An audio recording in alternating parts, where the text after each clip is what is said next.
Most people think startups fail because of bad ideas, or lack of funding, or bad timing. But that's not the real reason. There is a hidden pattern that shows up in almost every failed startup. And once you see it, you can't unsee it. When startups fail, people usually blame obvious reasons: no money, bad marketing, weak product. But studies of failed companies show something surprising. Most startups don't die suddenly. They slowly collapse in predictable stages. And founders often don't notice it happening.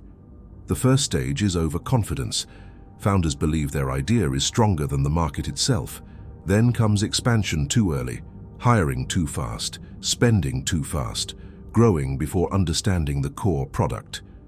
And then comes the silent killer. They stop listening to customers.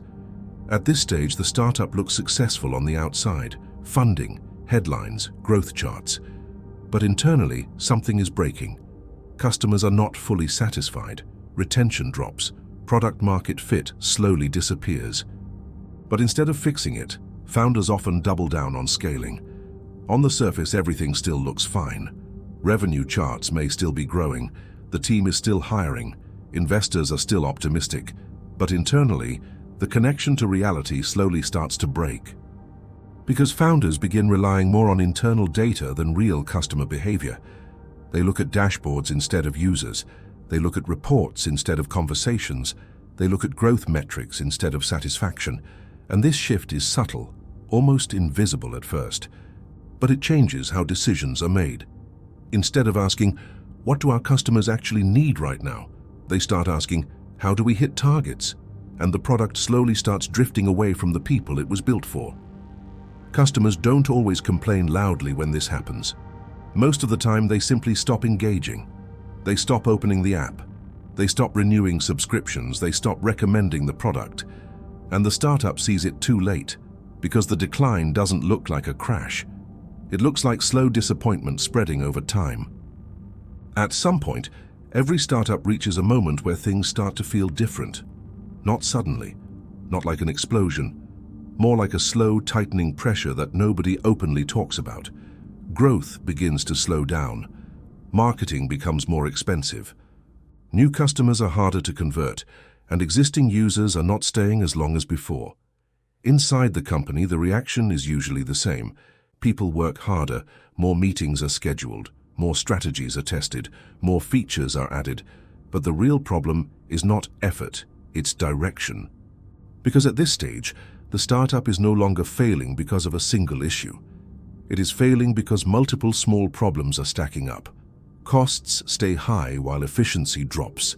Product complexity increases while user satisfaction decreases, and leadership starts to lose clarity.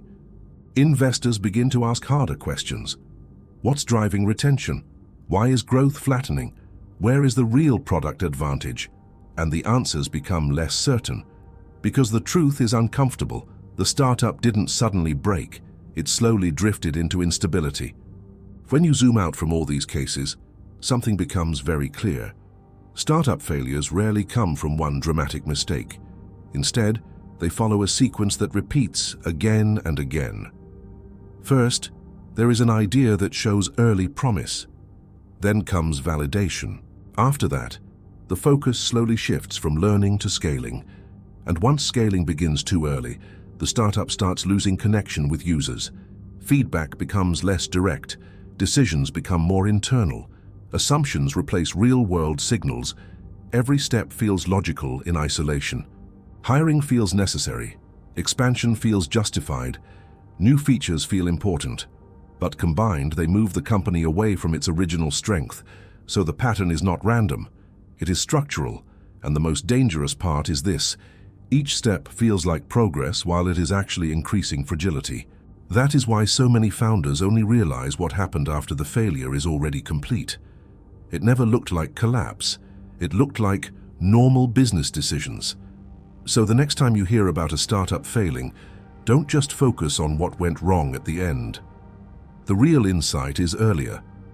Ask yourself when the company started relying more on assumptions than on customers, because that is usually the real turning point, not the moment of failure, but the moment reality and decision-making started to drift apart. recovery becomes extremely difficult, not because the team is not capable, but because they are no longer responding to the same version of reality that their users are experiencing. And that is the hidden reason why most startups fail. Not suddenly, but gradually, long before anyone notices. And today I'm going to show you exactly what that pattern is.